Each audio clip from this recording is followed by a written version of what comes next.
Hola, hola, ¿cómo andan? Hoy les traemos con la señora Vale un cuento y para que ustedes también jueguen desde casa, ¿se animan?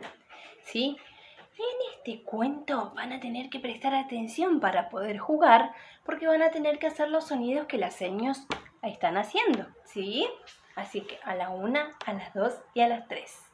Dice así. En la granja de mi tío, vaya lío, vaya lío.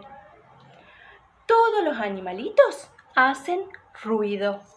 La vaca muge. El perro wow, wow, wow, ladra. El chancho ay, ay, ay, ay, ay, ay, ay.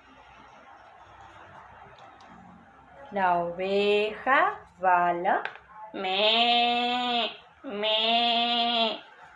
¿Les sale a ustedes? Y los pollitos hacen pío, pío, pío, pío. En la granja de mi tío, vaya lío, vaya lío.